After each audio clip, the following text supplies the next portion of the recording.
fa taorian'ny famoahana didim-panjakana nanafoana ny fanendrena ireo minisitra telo menada kandida amin'ny fividianana solombavam-bahoaka ary nanendrena ireo minisitra amin'ny solotoerana vonjomaika kosa dia nitanterahana androany ny lanonam-pamindram-pahefana teo amin'ny ramatoa Joanita Ndaimananjara solotoerana vonjomaika ny ministeran'ny rano sy ny ramatoa Julien Reboza izay voatendry hitantana vonjomaika ihany koa izany ministera izany ravaka Andriamanala sy Famara Samuel ny teny an-toerana.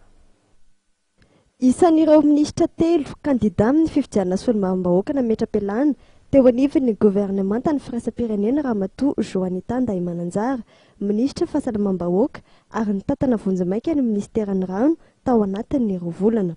Androany no nitanterahana ny famindram-pahefana teo aminy sy Julien Reboza, praiminisitra lefitra misana fampandrosoana ny fanajariana ny tany izay voatendry hitantana vonjomaika ny ministeran'ny rano.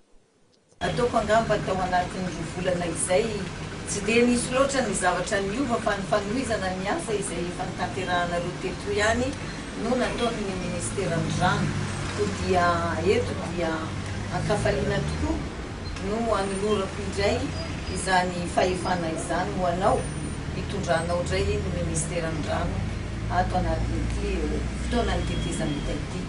Ko dia mankasitraka mankatelo ianareo mpiasan'ny ministeran'ny rano izay niarady tampoka tanatin'ny 2 volana izay nanatanteraka ny asa sy ny adidy. Maro ny zavatra hitantsika teto, maro ihany koa ny asa nitanterahana tao anatin'izany. Afa-po ny tenanay ary mametraka ny fitokisana tanteraka ho anareo amin'ny anomezana izany asa izany. Nomarina Andriamatoa Julien Reboza moa fa fe-potoana fohy ihany sisa no hijanonany eto amin'ity toerana ka izay no nahatonga ny fitondram-panjakana tsy nanendry minisitra vaovao fa mametraka kosa ireo minisitra amin'ny solotoerana vonjomaika fotsiny ihany.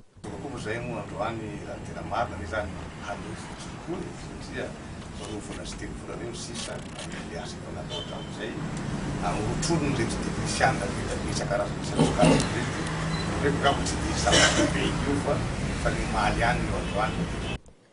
Efa ministra rano teo aloha nandritra izao gouvernemanta firaisam-pirenena izao ihany Reboza Julien ka tsy vaovao amin'ny intsony ny fitantanana ity ministera ity.